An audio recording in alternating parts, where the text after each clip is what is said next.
Today's lecture is about portfolio diversification and about supporting financial institutions, notably mutual funds. It's actually a kind of a crusade of mine. I believe that the world needs more portfolio diversification.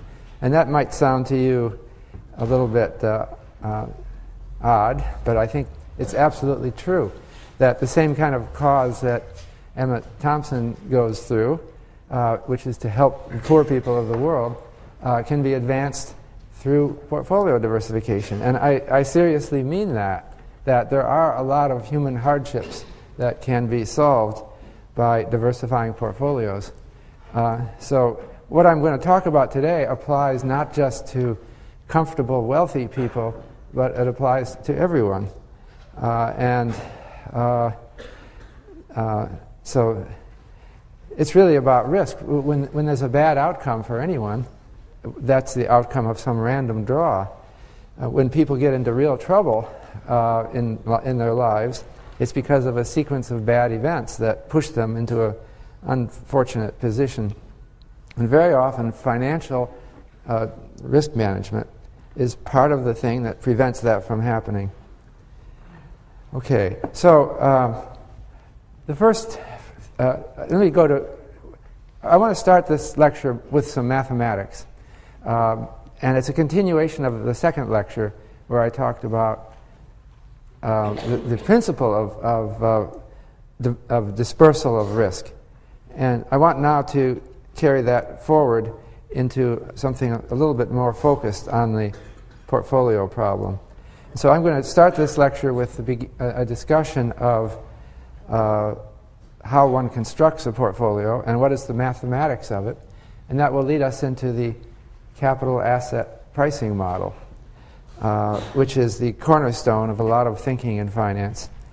And I'm going to go through this rather quickly because there are other courses at Yale that will cover this more thoroughly, notably John Giannakopoulos' Econ 251. But I think we can get the basic points here. And so let's start with the basic idea. I want to just say it in the simplest possible terms. What is it that first of all, a portfolio, let's define that. A portfolio is the collection of assets that you have, financial assets, tangible assets. It's your wealth. The first and fundamental principle is you care only about the total portfolio. You don't want to be someone like the fisherman who boasts about one big fish that he caught, because it's not, we're talking about livelihoods. It's all the fish that you caught. And so there's nothing to be proud of if you had one big success. So that's the first very basic principle. You agree with me on that? So when we say portfolio management, we mean managing everything that gives you economic benefit. Okay. Now, underlying our theory is the idea that we measure the outcome of your investment in your portfolio by the mean of the return on the portfolio and the variance of the return on the portfolio. The return, of course, in any given time period is the percentage increase in the portfolio. Or it could be a negative number, it could be a decrease. And the principle is that you want the expected value of the return to be as high as possible given its variance. And you want the variance of the return on the portfolio to be as low as possible given the return, right? Because high expected return is a good thing. You know, you could say, I think my portfolio has an expected return of 12%. That would be better than if it had an expected return of 10%. But on the other hand, you don't want high variance because that's risk. And so both of those matter. And in fact, different people might make different choices about how much risk they're willing to bear to get a higher expected return. But ultimately, everyone agrees, that's the premise here, that if you're comparing two portfolios with the same variance, then you want the one with the higher expected return. And if you're comparing two portfolios with the same expected return, you want the one with the lower variance. All right, is that clear? And okay. So let's talk about, I wanted to just give it in a very intuitive term. Suppose we had a lot of different stocks that we could put into a portfolio. And suppose they're all independent of each other. That means there's no correlation. We talked about that in lecture 2. There's no correlation between them. And that means that the variance, and I want to talk about equally weighted portfolio. So we're going to have n independent assets. Okay, they could be stocks. Okay, and each one has a standard deviation of return. Call that sigma.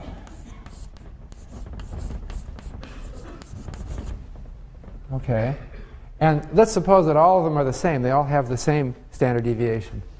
And we're going to call R is the expected return of these assets. Then we have something called the square root rule.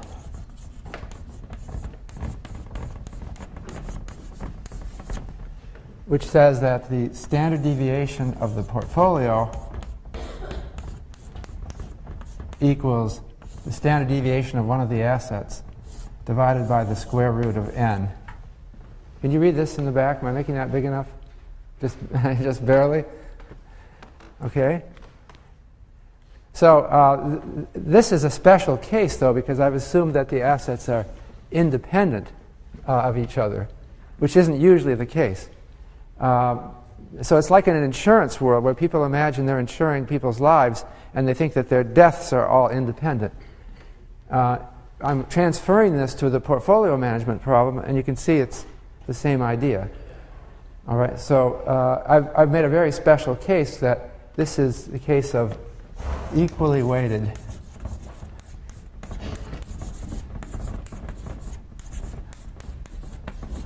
portfolio.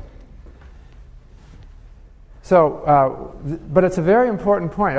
If you see these very simple math that I'm showing up here, the return on the portfolio is R.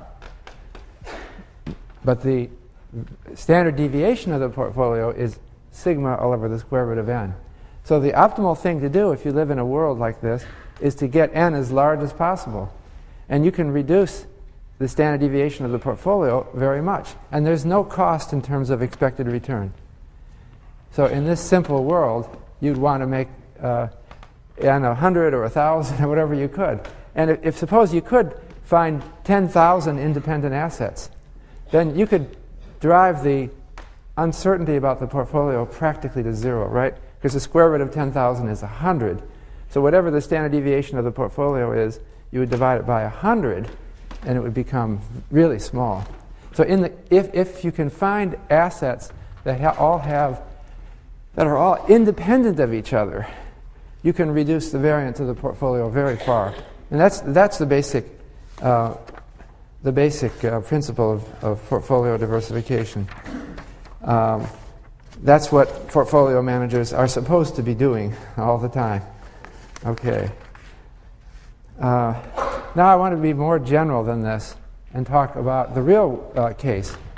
In the real world, we don't have the problem that assets are independent. The different stocks tend to move up and down together. And so we don't have the ideal world that I just described. But to some extent we do. And so we want to think about diversifying in this world. So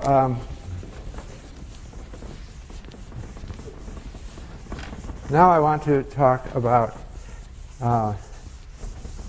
forming a portfolio where the assets are not independent of each other, but are correlated with each other.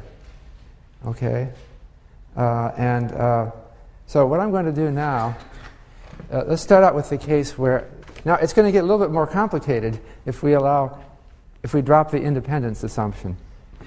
I'm going to drop more than the independence assumption. I'm going to assume that the assets don't have the same expected return and they don't have the same expected variance. Okay, so let's do the two asset case.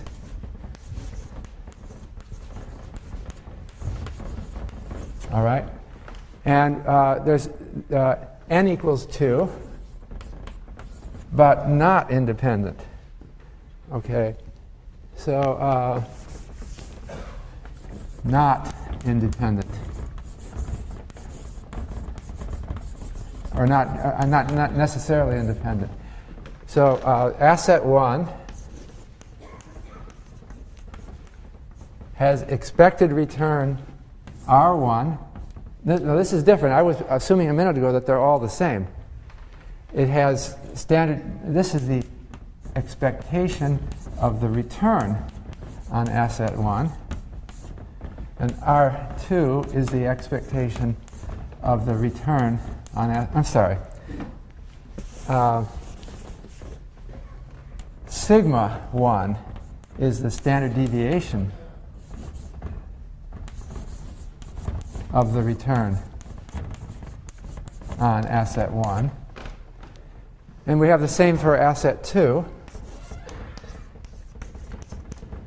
It has an expected return of R2. It has a standard deviation of return of sigma 2. And those are the inputs into our analysis. Okay. One more thing. I said they're not independent. So we have to talk about the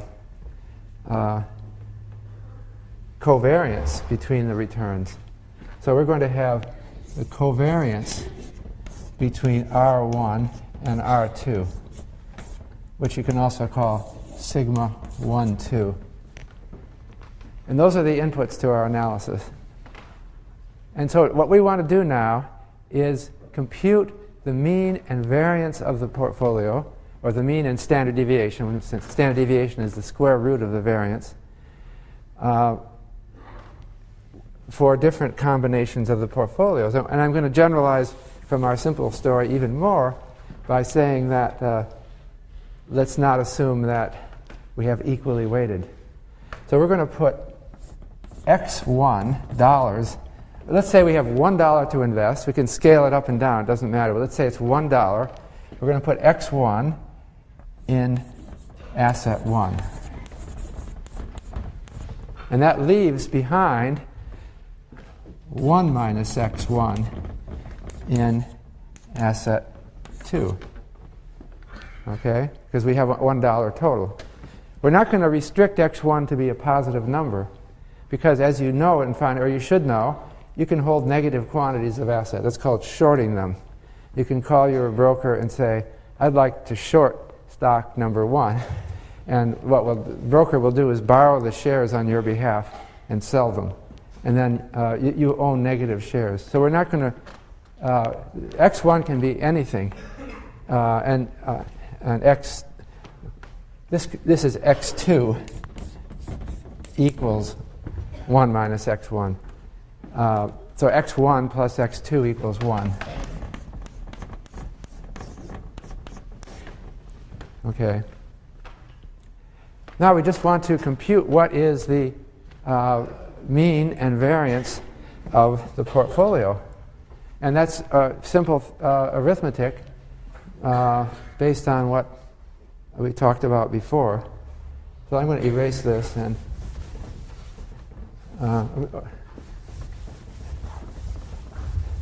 the portfolio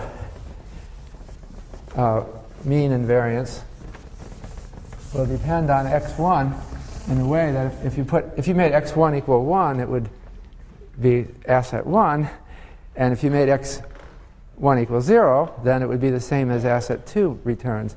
But in between, if some other number, it'll be some blend of the mean and variance of the portfolio will be some blend of the mean and variance of the two assets. So the portfolio expected return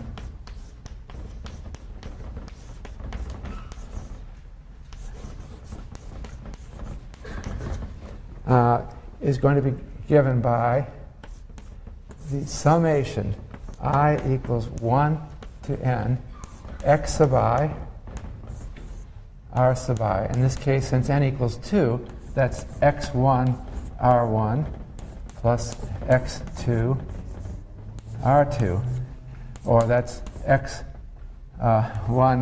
r1 plus 1 minus x1 r2. And that's the expected return on the portfolio. And the variance of the portfolio, sigma squared, this is the portfolio variance. That's the square of the standard deviation, is equal to x1 squared sigma 1 squared plus x2 squared sigma 2 squared plus 2 x1 x2 sigma 1 2. And that's just the formula for the variance of the portfolio as a function of. Now, since they have to sum to 1, I can write this as x1 squared sigma 1 squared plus 1 minus x1 squared sigma 2 squared plus 2 x1 1 minus x1 sigma 1 2. And so that together traces out. I can choose any value of x1 I want. It can be any number from minus infinity to plus infinity. And that shows me then for any value of x1, I can compute what r is and what sigma squared is. And I can then describe the opportunities I have from investing that depend on these. So now one thing to do is to solve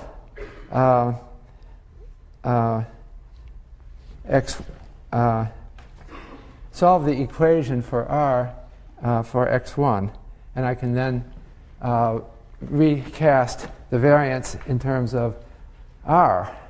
And so that gives us the variance of the portfolio as a function of the expected return of the portfolio. Okay? And so let me just solve this for, let's solve x1 for r. So I've got, this should be x1. Did I make a mistake there? x1, r1. So it says that r minus r2 is equal to x1 r1 minus r2. So x1 equals r minus r2 all over r1 minus r2. And I can substitute this into this equation, and I get the portfolio variance as a function of the portfolio expected return, r. And that's all the basic math that we need. So if I do that, I get what's called the frontier for the portfolio. And I have an example on the screen here, but it shows other things. But let me just, rather than, maybe I'm showing too many things at once. Let me just draw it. I'll leave that up for now, but we're moving to that. What we're doing here is, maybe I'll pull this down.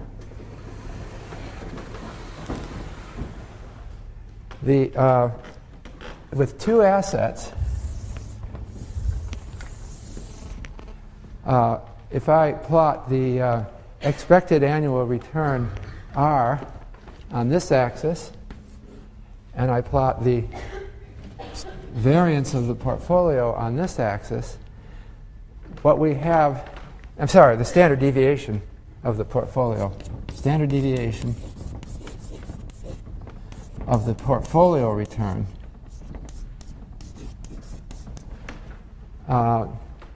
Then it tends to look, it looks something like this. It's a hyperbola. that there's a minimum variance portfolio, the minimum variance, where this sigma is as small as possible. And then there's many other possible portfolios, all that lie along this curve. And so the curve includes points on it, which would represent the initial assets. So, for example, we might have this is asset 1, and we might have something here. This could be asset 2.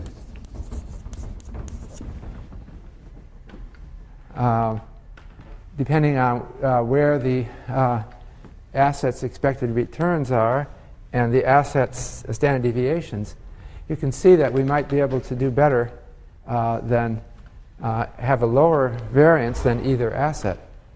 The equally weighted case that I gave a minute ago was one where the two assets had the same expected return and the same variance. But this is quite a bit more general. So that's the expected return efficient portfolio frontier problem. And I wanted to show an example with real data that I computed, and that's what's up on the screen. The pink line takes two assets. One is stocks and the other is bonds. Government bonds. And I computed the efficient portfolio frontier for various, it's the efficient portfolio frontier using the formula I just gave you. So that pink line here, this pink line here is the efficient portfolio frontier when we have only stocks and bonds to invest. And you can see the different points. I've calculated this using data from 1983 until 2006, and I computed all of the inputs to those equations that we just saw. I computed the average return on stocks over that time period. I computed the average return on bonds over that time period. These are long-term government bonds. Now these are, since they're long-term, they have some uncertainty and variability to them. And I computed the sigma 1, sigma 2, R1, and R2 for those, and I plugged it into that formula which we just showed. And that's the curve that I got out. It shows the standard deviation of the return on the portfolio as a function of the expected return on the portfolio. And so I can achieve any combination, I can achieve any point on that by choosing a allocation of my portfolio. So this point right here is, on the pink line, is a portfolio 100% bonds. And so over this time period, that portfolio had an expected return of something like a little over 9%, and it had a standard deviation of a little over 9%. This is a portfolio which is 100% stocks, and that portfolio had a much higher average return or expected return, 13%, but it also had a much higher standard deviation of return. It was about 16%. So you can see that those are the two raw portfolios. I could be an investor only in bonds or an investor only in stocks. But I also show on here what some other returns are that are available. So the minimum variance portfolio is down here. You see that's got the lowest possible standard deviation of expected return, and that's 25% stocks and 75% bonds with this sample period. But I can try other portfolios. This one right here, I'm pointing to a point on the pink line, that point right there. 50% stocks, 50% bonds. Okay? And you can see, and you can also go up here, you can go beyond 100% stocks. You can have 150% stocks in your portfolio. That means you'd have a leveraged portfolio. You would be borrowing. If you had $1 to invest, you can borrow 50 cents and invest in $1.50 worth of stocks, right? That would put you out here. You would have very much more return, but you'd have more risk. borrowing to buy stocks is going to be risky. Okay? You could also pick a point down here which is more than 100% bonds. How would you do that? Well, you could short the stock market. You could short 50 cents worth of stocks and buy 150 cents worth of bonds. And that would put you down here. Any one of those things is possible. It's just the simple math that I just showed you. Okay? Do you have any idea what you would like to do, assuming this? Well, if you're an investor, you don't like variance, right? And so you probably don't want to pick any point down here, right? Because you're not getting anything by picking a point down there, because you could have a better point by just moving up here. You'd have a higher expected return with no more variance. It's getting kind of complicated, isn't it? We started out with just the simple idea that you don't want to put all your eggs in one basket. And if you had a lot of independent stocks, you would want to just weight them equally. But now you see there's a lot of possibilities. And the outcome of your portfolio choice can be anything along this line. I'm not going to tell you what you want to do, except to say you would never pick a point below the minimum variance portfolio, right? Because if you did that, you would always be dominated. You could always find a portfolio that had a higher expected return for the same standard deviation. So, but beyond that, if you were confined to just stocks and bonds, it would be a matter of taste where along this frontier you would be. If we call it an efficient portfolio frontier, it would be anywhere from here to here, depending on how much you're afraid of risk and how much you want expected return. Now we can also move to 3 assets, and in fact to any number of assets, and the same formula extends to more assets. And in fact I have it. Suppose we have 3 assets and we want to compute the efficient portfolio frontier, the mean and variance of the portfolio. Okay?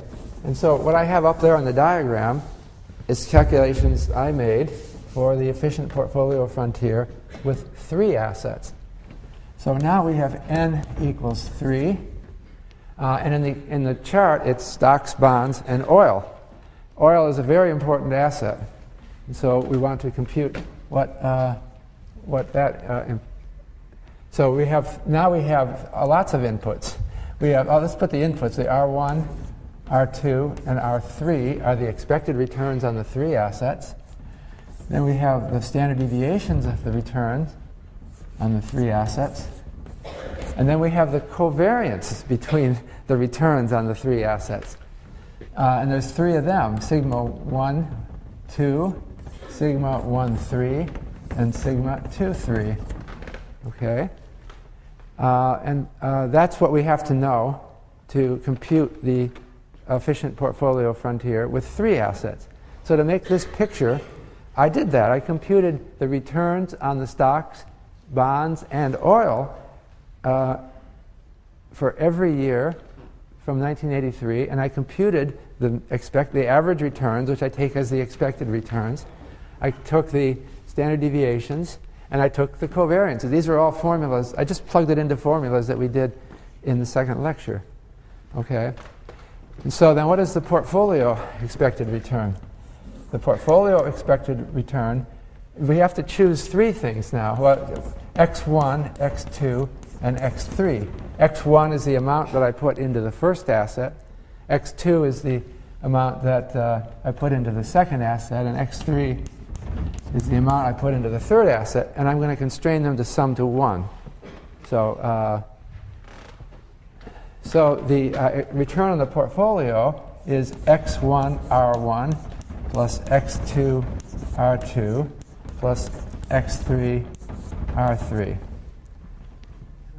And then the variance of the portfolio, sigma squared, is equal to x1 squared r1 sigma 1 plus x2 squared sigma 1 squared sigma 2 squared plus x3 squared sigma 3 squared, And then we have to take account of all of the covariance terms. Plus 2 x1, x2, sigma 1, 2, plus 2 x1, x3, sigma 1, 3, plus 2 x2, x3, sigma 2, 3. Okay, so is that clear enough? It seems like a logical extension of that formula to 3 assets. And you can easily see how to extend it to 4 or more assets, right? It's just a logical extension of that.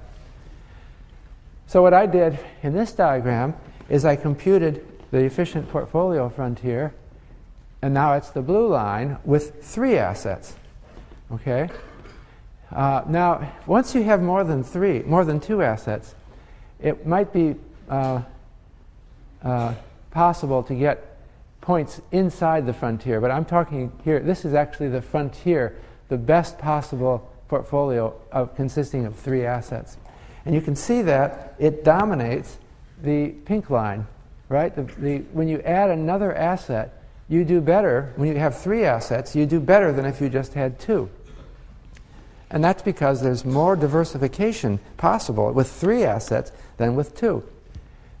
And oil, bonds, and stocks are all independent, somewhat independent. They're not perfectly independent, but they're somewhat independent. And to the extent that they are, it lowers the variance. Now, you should see that the blue line is better than the pink line, because for any expected return, the blue line is to the left of the pink line, right?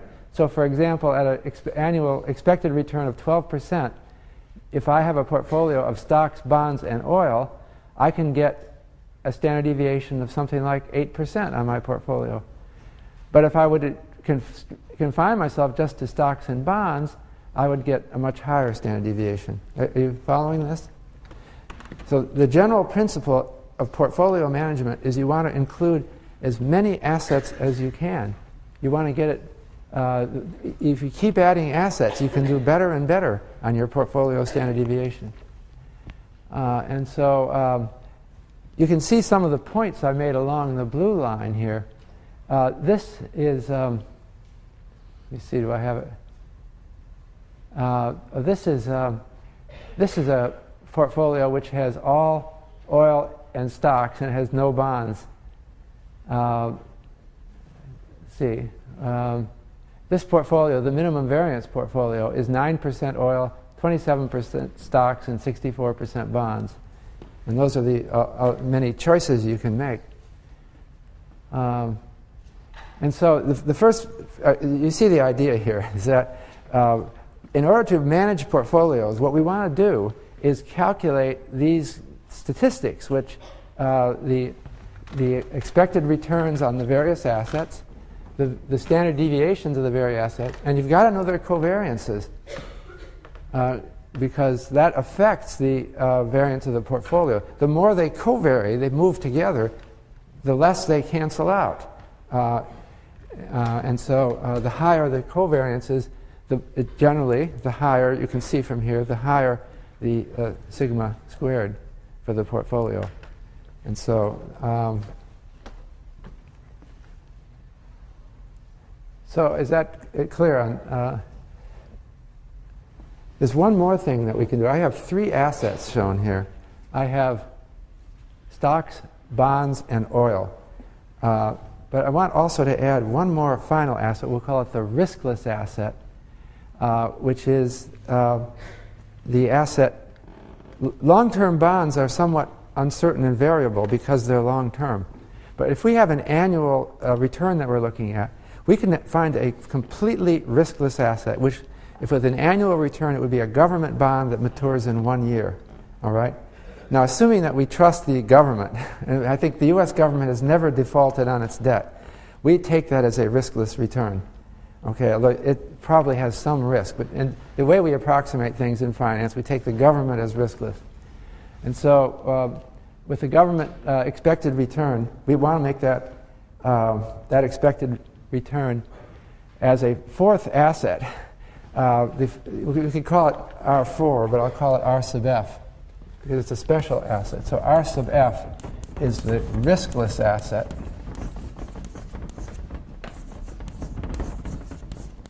Okay. And so for it, sigma sub F equals 0. Okay. It's like a fourth asset, but we were using a special feature of this asset that it has no risk. Okay.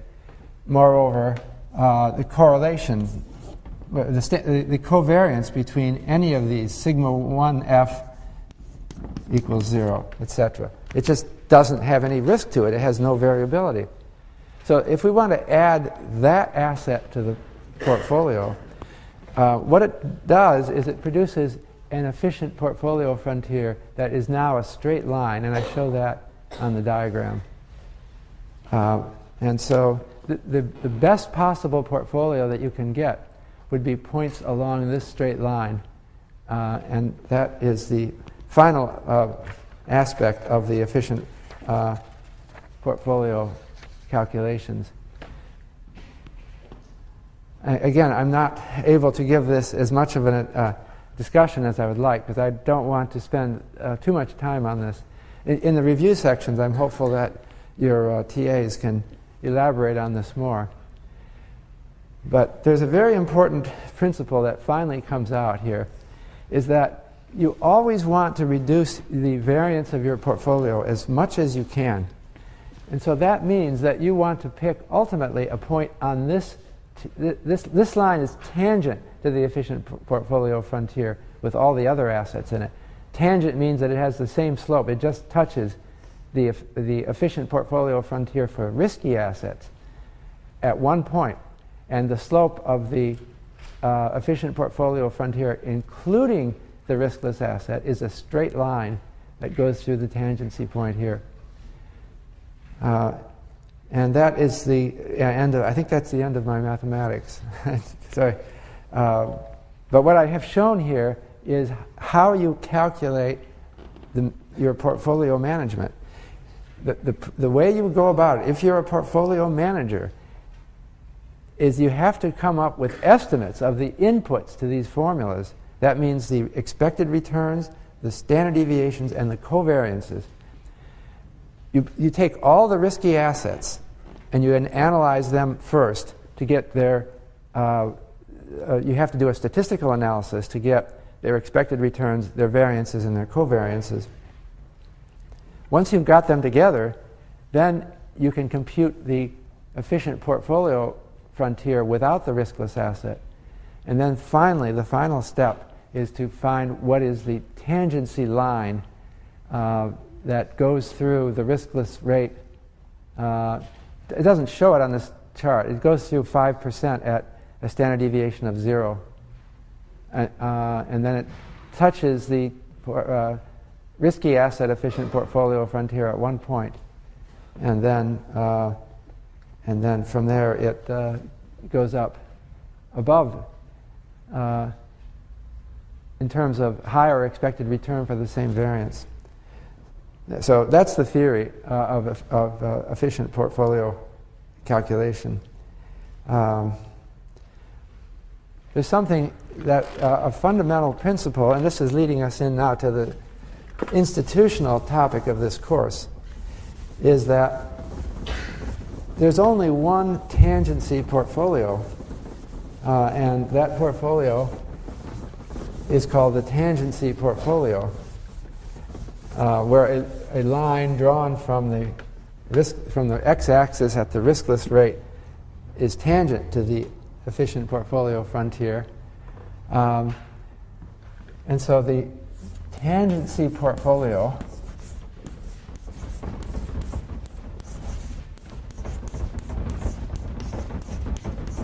is the portfolio that one should hold.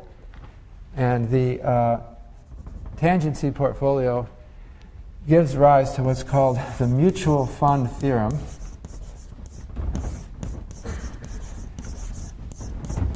In finance, which says that all investors need is a single mutual fund.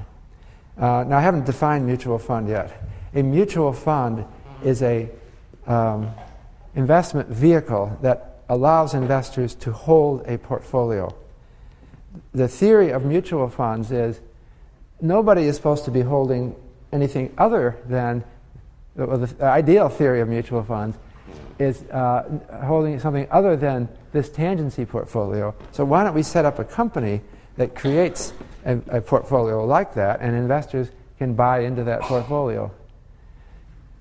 And so what this, if my analysis is right, namely if I've got all of the right estimates of the expected returns on stocks, bonds, and oil, and the standard deviations and covariances, and assuming the interest rate is 5%, which is what I've assumed here, that this line, if you go to 0, it hits at 5%. It hits the vertical axis at 5%. Then everyone should be holding the tangency portfolio. And what is the tangency portfolio in this case? It's 12% oil, 36% stocks, and 52% bonds. That's what I got using this sample period. Some people might disagree with that. They might not take my estimates. They might say my sample period was off. But that's what the theory, using my data for the sample period that I computed the expected returns and covariances, says one should do. So the theory says everybody should be investing in these proportions. And this theory then, it doesn't leave any latitude for individual choice, except that you can choose which mixture of the mutual fund and the riskless asset you want to. So somebody who is very risk averse could say, I want to hold only the riskless asset because I just don't like any risk at all. That person, I should have maybe included it on the diagram, but that person could get 5% return with no risk. Somebody else might say, well, I want to just hold this point. I want to hold the tangency portfolio. That's attractive to me because I could then get a bigger expected return. I could get almost 12% return per year. And I'd have some standard deviation of like 8%. But if that's what I want, if I have different tastes about risk, and that's what I want, then that's the optimal thing to do. Other people might say, well, you know, I'm really an adventurer. I don't care too much about risk. I want a much higher return. Such a person might pick a point up here, and that would be a portfolio with a leveraged portfolio. That would be a portfolio where you borrowed at the riskless rate, and you put more than 100% of your money into the tangency portfolio. So what you could do is, say, borrow 50 cents on your dollar and put 150 cents into a portfolio which consisted of 9% oil, 27% stocks, and 64% bonds.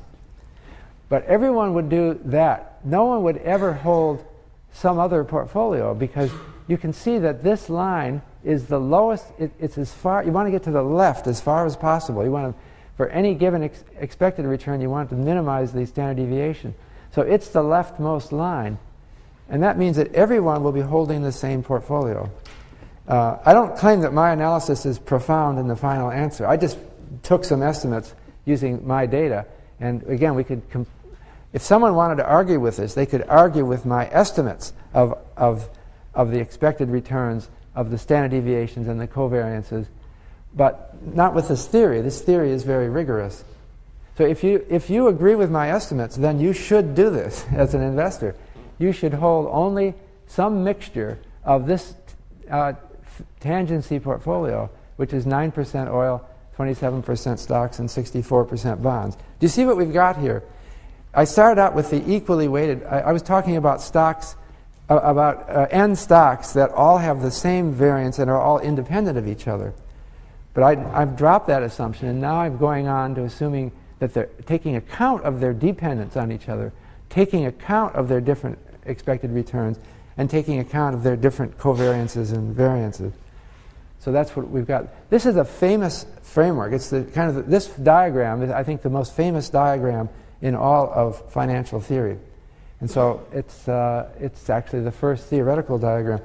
I did it myself using my data, but it would always look more or less like this. be slightly different positions if people use different estimates.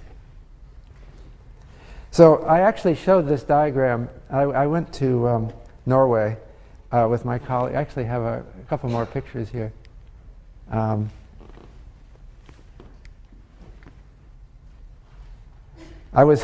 That's my colleague Ronit Walny and I, who showed. We're posing in front of the Parliament building in Oslo. We went to Norway to discuss with the Norwegian government their portfolio. And this is a slide that I showed them. I showed them the slide that I just showed you, showing the optimal portfolio. And then I looked at the Norwegian government's position. The Norwegian government has pension fund assets in the amount of, as of 2006, of just under 2 trillion Norwegian kroner. But they also own North Sea oil. And if you know that, it's kind of divided between the UK and Norway. Norway has a much smaller population than the UK. So, and they have a lot of oil up there in the North Sea. So as of then, I calculated the value of their oil in the North Sea. Okay? And that's what I got. It's worth about 3.5 billion Norwegian kroner. You see the difference. In fact, the assets that the Norwegian government owns is about 2/3 oil and 1/3 government pension fund assets. This government pension fund, I guess in dollars it's about 200 billion. And so it's a huge amount of money that they're managing. But I was trying to convince them that they should do something to manage their oil risk, because they're way over invested in oil, right? So where are they on the efficient portfolio frontier? Actually, I can activate this thing.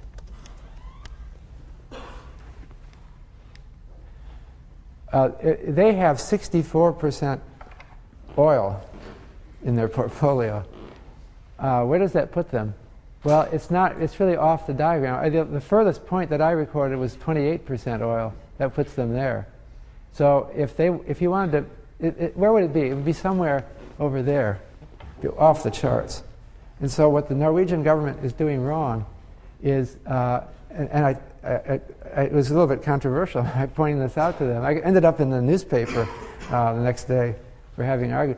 They are way off on their investment opportunities because oil is such a volatile thing. They've got so much of their assets tied up in oil. So I got a good hearing. We went to the Ministry of Finance and we went to the Norges Bank, which is their central bank. And I think the answer I got from them was, yes, you're right. I never got quite like that. Something like that.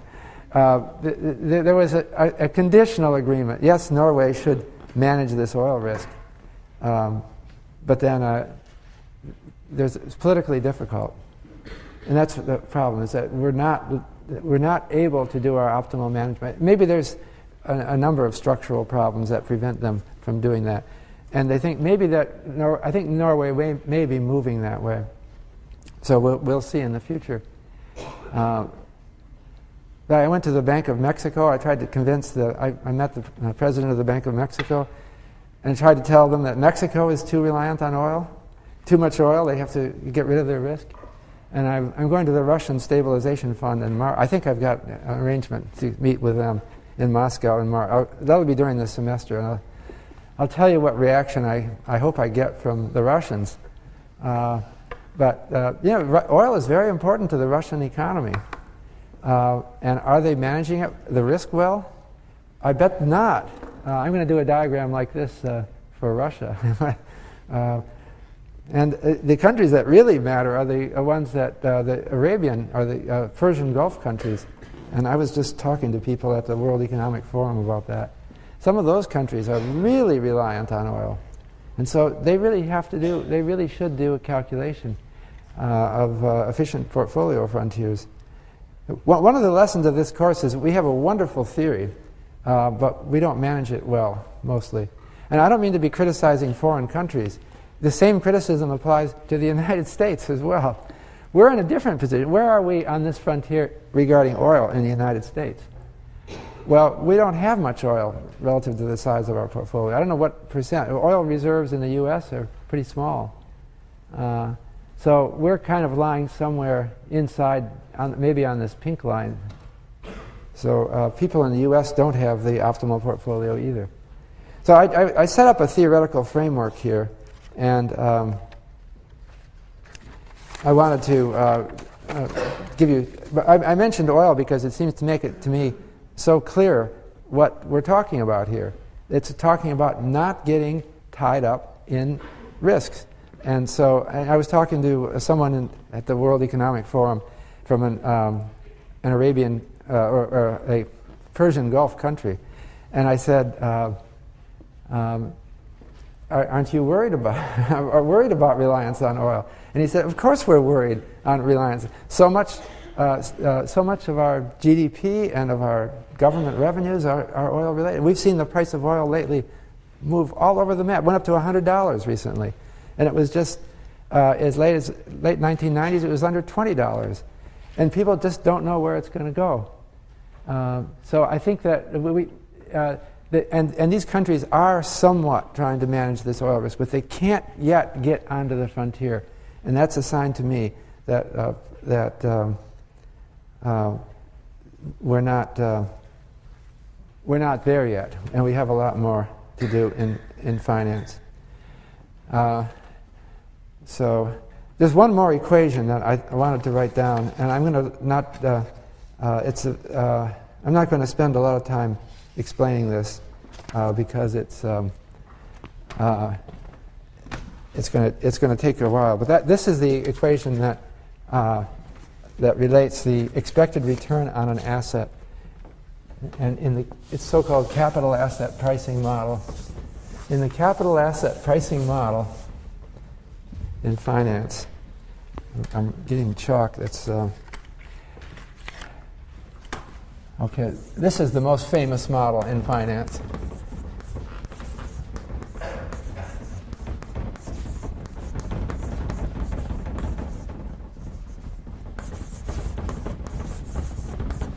And it's abbreviated as the CAPM.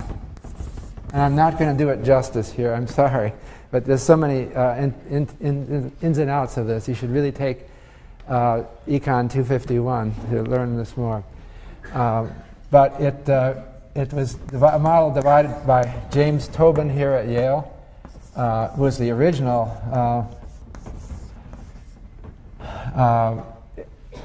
who got the original precursors, but it was more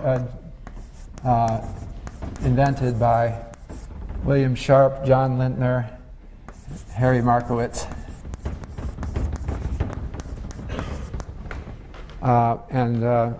Every one of these except Lintner, I think, won the Nobel Prize. Lintner didn't get it, did he? I think he died too young. That's one of the misfortunes of living.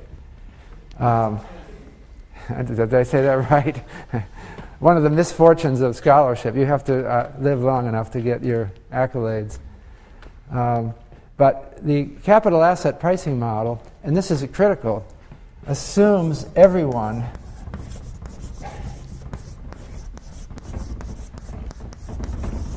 is rational and holds the tangency portfolio.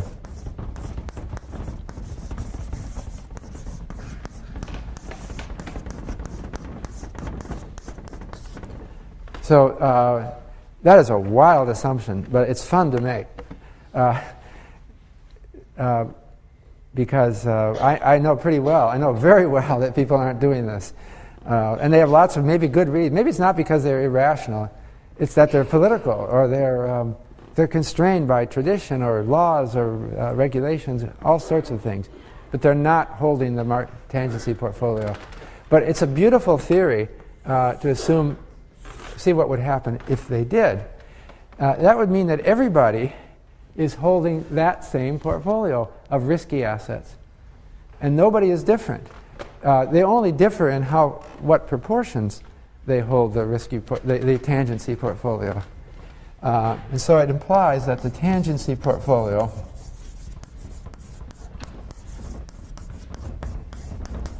has to equal the actual market portfolio. And that means then, it's a very simple implication of the theory.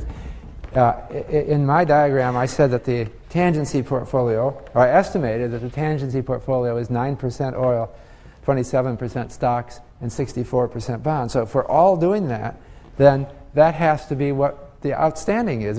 If we're all holding the same portfolio, that has to be the total. So that would mean that 9% of all wealth is stocks, 27% of all, no, I'm sorry, is oil. 27% of all wealth is stocks, and 64% is bonds. And so if you accept my estimates and you accept the capital asset pricing model, that would have to be true.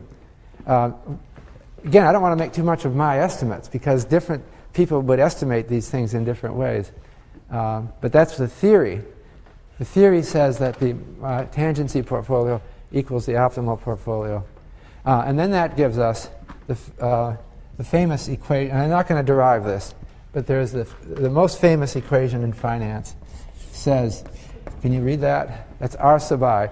The expected return on the ith asset is equal to the riskless rate plus something called the beta for the ith asset times the expected return on the market minus the riskless rate. Now, again, I'm not going to spend much time on this, but the beta of the ith asset is the regression coefficient when you regress the return on the ith asset on the return of the market portfolio. And R sub m is the expected return on the market portfolio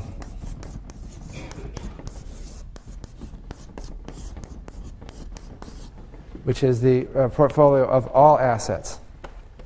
The market portfolio is if you took all the stocks and bonds and oil and real estate, anything that's available to invest in the whole world, put them all together in one portfolio. It's the world portfolio. It's everything. And we compute the expected return on that portfolio. That's R sub m. Okay? And also, we need to know how much individual stocks are correlated with with R sub m. We measure that by the regression coefficient. So the beta of a stock is how much it reacts to movements in the market portfolio. If beta equals 1, it means that if the market portfolio goes up 10% in value, then this asset also goes up 10% in value. If beta is 2, it means that if the market goes up 10% in value, the stock tends to go up 20% in value, and so on. So these are the basic theoretical structures that you incidentally need for the problem set, the first problem set. So the first problem set, I guess you can turn in your first problem set here before you leave, because it was due today.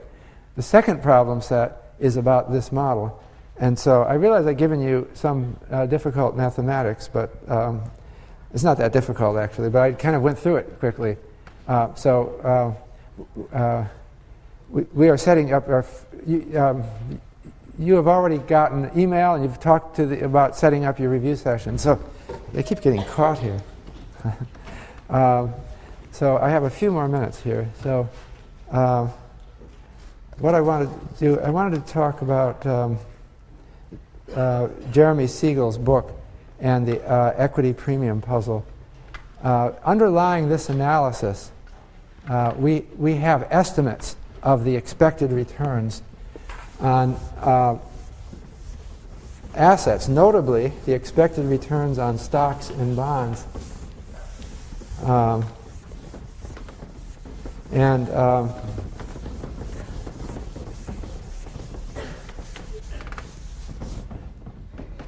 So Jeremy Siegel, his book, which is assigned for this course,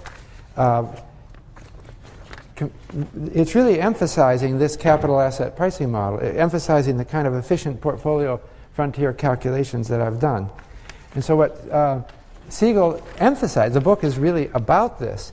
He talks about what is the expected return of stocks and what is the expected return of bonds and so on. So we're going to call asset 1 stocks in the U.S. and we're going to call asset 2 bonds. Okay? And so he estimates for his purposes, and he shows you calculations of the efficient portfolio frontier. But I wanted to just talk a little bit about his estimate. He has data for a very long time period, 1802 to 2006, okay, for the U.S. All right?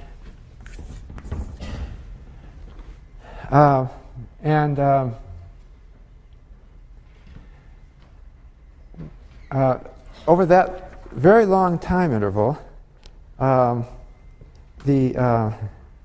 expected return that we got for stocks was 6.8% a year in real terms. This is real inflation corrected. Whereas for bonds, it was over this whole time period, 2.8% a year, real. Okay? And then he also computes sigma 1 and sigma 2 and sigma 1, 2, but I'm not going to talk about that right now. The real and so then he computes the efficient portfolio frontier. Now he's using a much longer sample than I did, and so he's not going to get this tangency portfolio that I did. The thing that is very interesting that he finds is the difference, 4%, between the historical real return on stocks and the historical real return on bonds.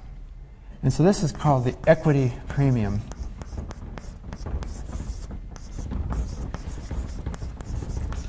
Actually, I should take that back. This is really R sub F. He shows all three. R sub F that I'm reporting is the riskless rate. There's also, if you look on table 1 in chapter 1, it shows R1 stocks, R2 long-term bonds, and these are short-term that I'm reporting here. So the equity premium is this short-term 2.8% is the riskless return historically for a period of almost 200 years. And this is the return on stocks for a period of almost 200 years. So stocks have paid 4% more a year over this incredibly long time period than short-term bonds. Also, they've paid much more than long-term. Well, it's not so different. I don't have the data in front of me, so but let's emphasize the difference between R1 and RF. It surprises many people that stocks have paid such an enormous premium over the return on short-term debt. And so the theme of Siegel's book is, can we believe this? I mean, do you really, you might wonder, aren't people missing something if the excess return is so high of stocks over short-term bonds? Why would anyone not just hold a really large number of stocks? So that's the theme of his book. And his book is that, his conclusion is that he largely believes that this is true, that the returns that we have seen in the U.S. in the stock market have exceeded those of other assets by quite a substantial margin, and that means his calculations are very different than the ones I have because he has a much longer sample period. I was using only from 1983 to the present. For him, the optimal portfolio should be very heavily into stocks. Now this is a controversial view, but that is the view that he advances in the book, and I think it's a very interesting analysis. So what it means then is that the optimal portfolio should not be the one I show there, but should be one that's very heavily into stocks. And this is, I'm showing here U.S. data, but Siegel also argues in the latest edition that the equity premium is also high for advanced countries over the whole world. So if you look at his book, again in the first chapter, he gives a list of countries. It's based on an analysis that that the professors Dimson, Marsh, and Staunton used in their book, 2002 book. But they show the expected return on stocks versus bonds or short-term debt for a whole range of countries. And in every one of these countries, since 1901, there has been a very high equity premium. So I'll let you read Siegel and his discussion of this possibility. But I think that what I want to get now is not necessarily any agreement on whether you believe that there's such a high excess return for stocks. But I just want you to understand the basic framework. So the first problem set asks you to manipulate the model that I just presented, the model of how you form portfolios and the model of the capital asset pricing model.